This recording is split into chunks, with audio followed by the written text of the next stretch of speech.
Rebelião e fuga no Centro de Progressão Penitenciária 3 de Bauru deixam a população em alerta. Reeducandos se revoltaram com a ação de agentes, incendiaram os pavilhões e dezenas fugiram. Polícia Militar da região foi mobilizada para recapturar os detentos. Professor da Unesp, que pesquisa a segurança pública, afirma que incidente em Bauru é mais uma prova da falência do sistema penitenciário. Feira mais cara. Preço de legumes e verduras dispara por causa do excesso de chuva. Está no ar o Unesp Notícias desta terça-feira, 24 de janeiro.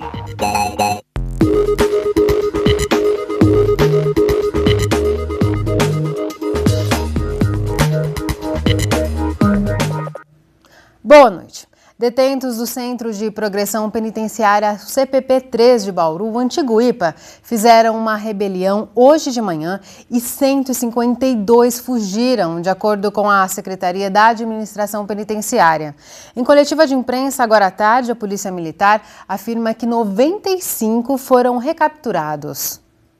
A confusão teria começado depois que agentes penitenciários apreenderam um celular com um dos presos. Os demais se rebelaram e começaram a incendiar alojamentos.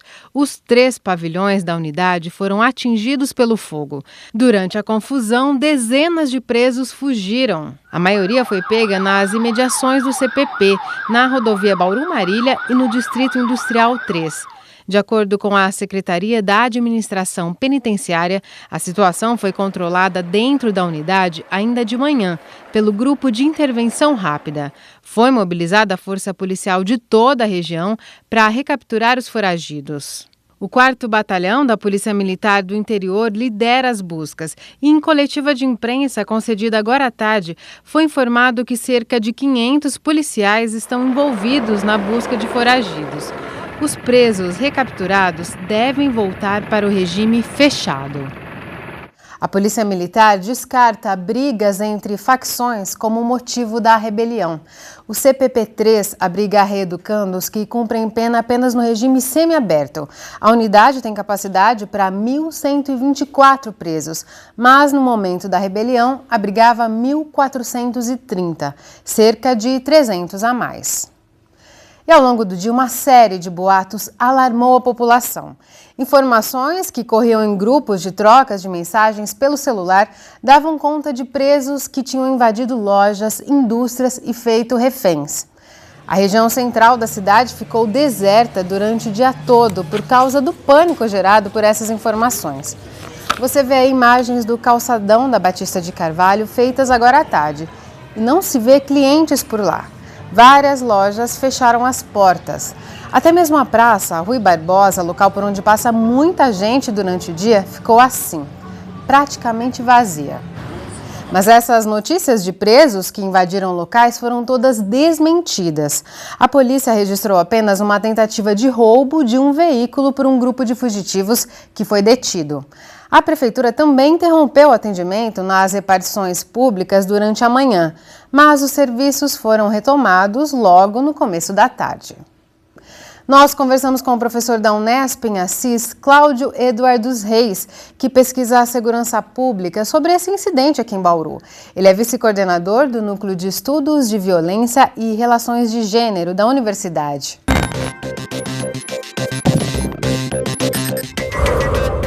Se o Estado continuar ausente e não tiver uma política prisional decente, isso vai acontecer.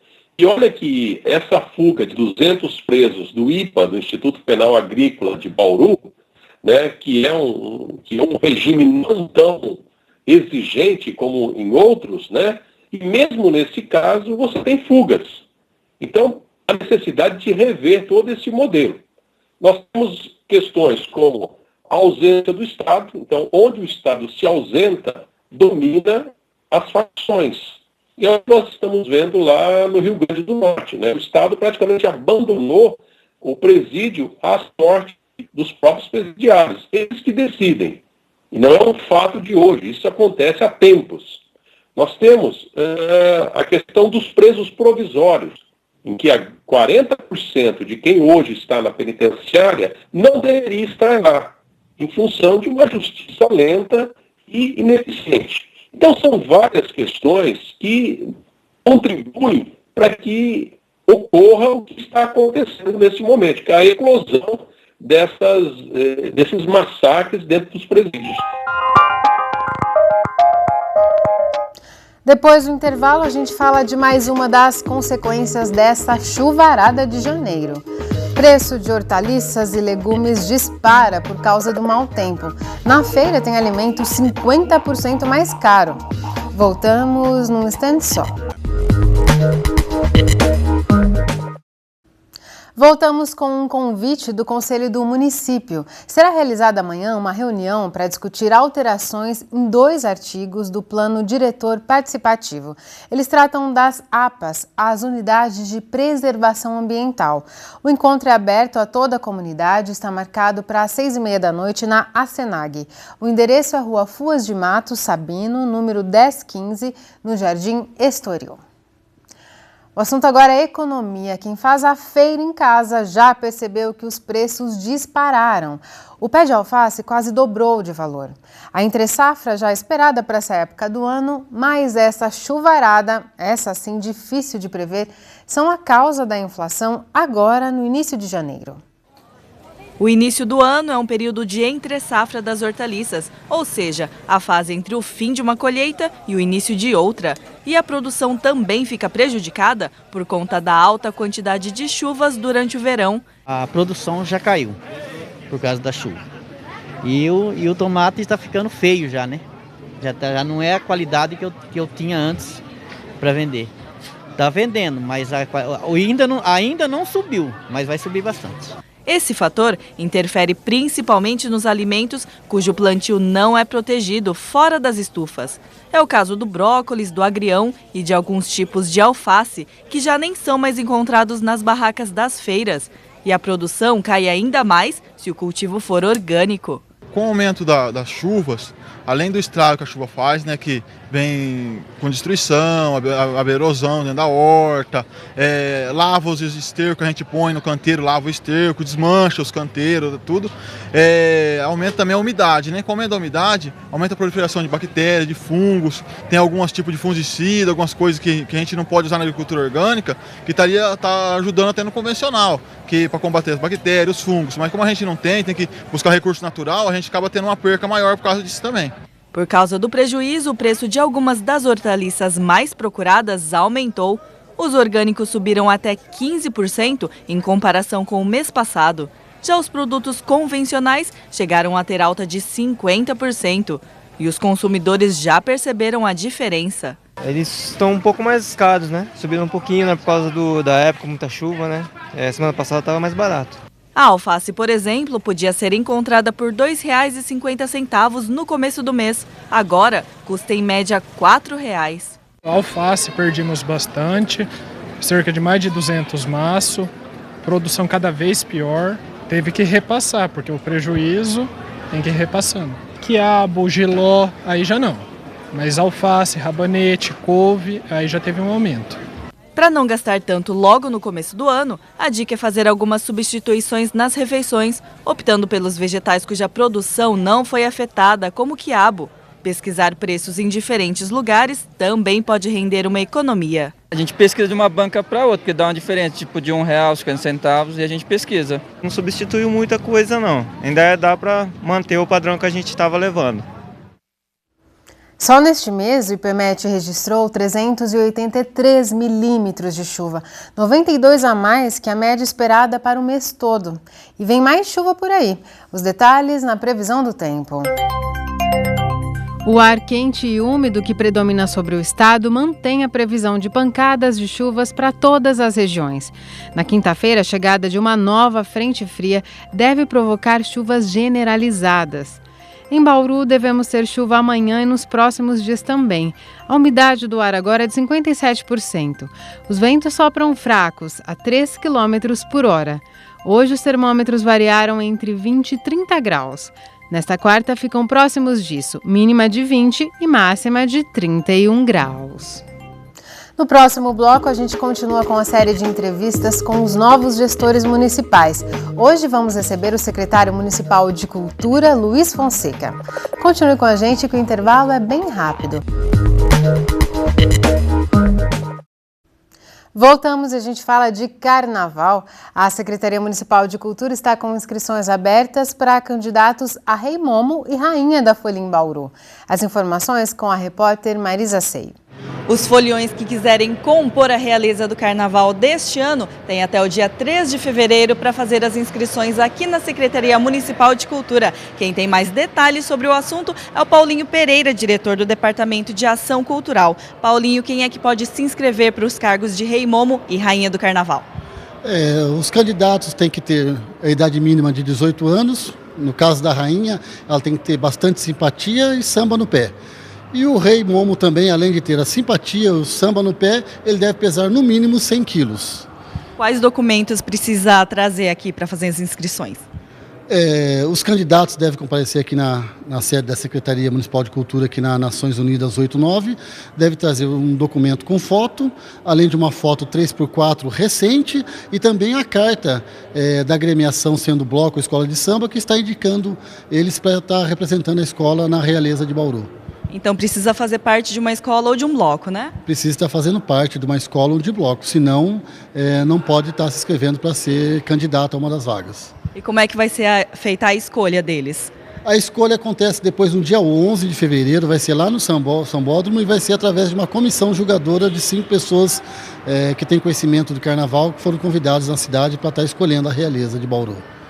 Muito obrigada pelas informações, Paulinho. Só lembrando então que os selecionados vão participar do desfile deste ano no Sambódromo, que acontece nos dias 25 e 27 de fevereiro. Marisa Sei para o Nesp Notícias. A gente continua a falar de carnaval, de cultura. Hoje é dia de receber o novo titular da pasta em Bauru, o secretário municipal Luiz Fonseca.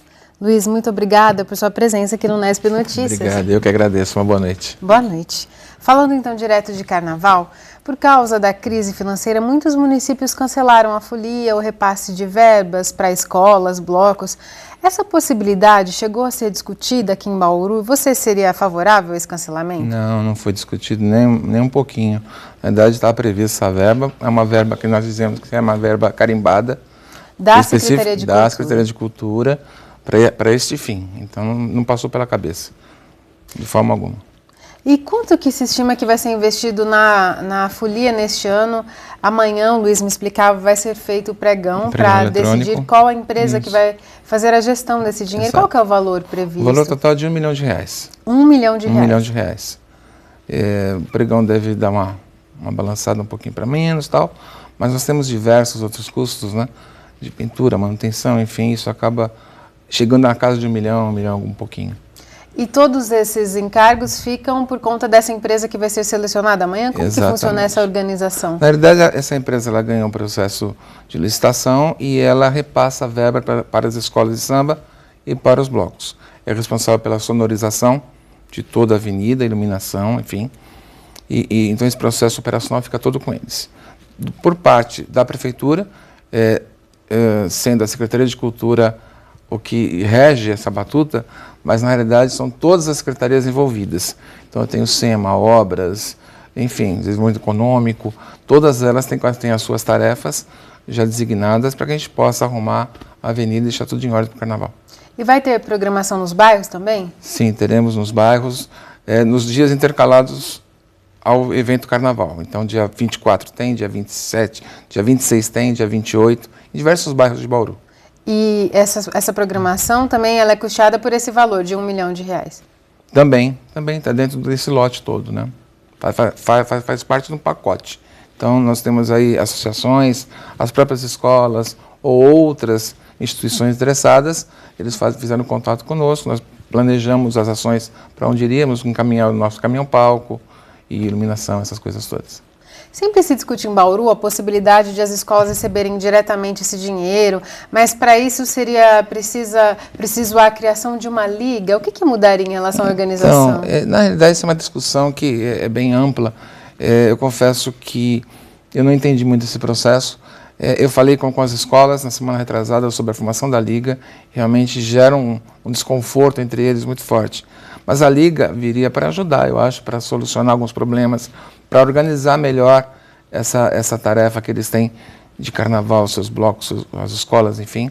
Mas ainda não entramos no consenso com eles. Ainda está muito prematuro. Muito prematuro. Eu acredito que é após o carnaval, porque eu disse a eles, olha, na quarta-feira de cinzas começa a programação Carnaval 2018.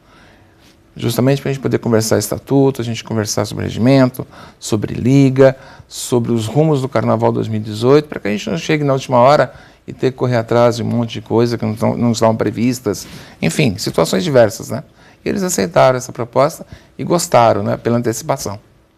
E falando do Carnaval 2017 ainda, para quem quer acompanhar os desfiles, serão 2 dias. São quantas escolas e quantos blocos por dia? São 7 escolas, por dia divididos. Na realidade, no primeiro dia são 4 escolas e mais ou menos 6 blocos. No segundo dia, o inverso, 3 e 6. Foram sorteadas as agremiações e eles tinham ainda o direito, após sorteio, de efetuarem trocas, caso houvesse a concordância dos dois. Tivemos só 2 trocas, então correu tudo tranquilo. Então começa dia 25, 19 horas, e dia 27, 19 horas também, até a hora que o último folião sair. Isso não tem muita saída. Em relação ao uso do sambódromo, que ele acaba sendo usado pelo município para o carnaval, para o desfile de 7 de setembro, e a população que mora ali nos arredores, ela reclama que ele é usado depois ao longo do ano frequentado por usuários de drogas, carros que ficam tirando rachas, né? Motoristas que ficam tirando rachas. A Secretaria tem planos, projetos para que aquele espaço seja mais bem utilizado ao longo do ano? Temos sim. Na realidade, todo o espaço que fica ocioso te gera facilidade de invasão. Isso é uma condição simples. Então, para que nós não tenhamos essas invasões, esses problemas com os moradores, o caminho seria você ocupar aquilo de alguma forma. Então, qual que é a ideia que nós tivemos? Estamos estudando ainda, não é fim, até porque são só 20 dias, estamos ainda analisando, mas é levar para aquele espaço várias ações culturais, com teatro, música, lazer, enfim, uma infinidade de coisas que se pode levar para movimentar aquele espaço. Um segundo processo para o sambódromo, eu vejo que, também estudo, né? Ainda é muito cedo, mas é realmente torná-lo um outro mundo, na realidade. É você ter uma parceria, seja ela com uma PPP, com privadas, ou mesmo com as áreas públicas, de nós fecharmos aquele espaço de uma forma mais adequada e darmos condições de uso para muitas outras atividades, como oficinas, né? Você mudar um pouco a estrutura, que hoje é muito simples, né? E criarmos espaços que durante o carnaval serão utilizados para determinado fim, e durante o ano você pode ter escolas de artes, enfim, de cultura, de todos os caminhos possíveis, né? Eu acho que assim a gente consegue minimizar o impacto de invasões, consegue atender a comunidade no sentido de evitar transtornos maiores, né? E assim criarmos um espaço novo, na realidade, para a cultura. Não ficarmos limitados a alguns espaços que nós temos hoje, já que temos aquele universo e não tão bem aproveitado, né?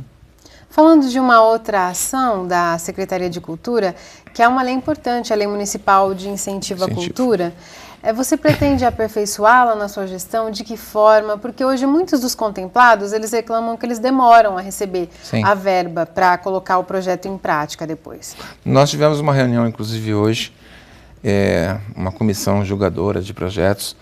Eu disse a eles que eu gostaria que após esse primeiro passo, já que nós estamos até atrasados nesse processo, que assim que se encerrasse, nós tivéssemos uma reunião para podermos tentar melhorar esse trâmite. E como é que a gente faz isso? Na realidade, eu preciso muito da parceria dos nossos artistas. Então esse passo já foi dado, já me reuni com centenas deles, expliquei qual é o objetivo. A gente não consegue mudar a coisa do dia para a noite. Nós temos que dar par e passo, avaliar os prós e os contras. E então nós vamos fazer grandes comissões para que a gente possa estudar uma forma de se ter uma lei de estímulo à cultura mais proveitosa, mais objetiva, com objetivos bem cravados, né? E bem acompanhados no tempo que seja um tempo hábil a eles para poderem executar. Para a gente concluir, Luiz, quais são as suas principais propostas? O que deve mudar nos rumos da condução das políticas públicas na área de cultura ou o que você vai continuar do que vem sendo feito? Olha, muita coisa que vem do governo anterior são coisas muito boas. Eu não posso falar o contrário. Até o Elson é um grande amigo e eu tenho como parceiro. O que a gente pretende fazer é até uma reivindicação antiga de comunidades que eles não têm acesso à cultura como deveriam ter. E eu concordo com isso. Então, nós estamos no estudo já de mapeamento de toda a cidade. Tive uma reunião, foi na sexta-feira, que nós conversamos a respeito disso, de mapearmos a cidade, porque cada área da nossa cidade tem um assunto específico. Uns são mais hip-hop, outros são mais isso, aquilo. Então, nós estamos mapeando, um processo de mapeamento, para que a gente possa levar para aquelas comunidades exatamente o que eles querem e ter essa relação muito próxima. E, dentro desse contexto, tirarmos do anonimato artistas em potencial que nós temos e que estão escondidos. Então, em Bauru, nós temos artistas que estão já consagrados, nós temos aqueles que estão no processo de consagração, digamos assim, já estão andando, e tem aqueles que estão escondidos. Eu acho que se a gente fizer um trabalho bacana, a gente consegue descobrir uns potenciais fantásticos e através disso criamos uns festivais ou algo do tipo para que a gente possa mostrar para o mundo que o povo de Bauru é um povo criativo e sabe lidar com as coisas com carinho, com qualidade, enfim, né? Perfeito. Obrigada pela sua presença aqui, viu, Luiz? Alice, muito obrigada pela atenção, estou às suas ordens, agradeço o espaço. O Nesp Notícias fica por aqui, a gente volta a se encontrar amanhã às 6h30 da noite, ao vivo. Tchau!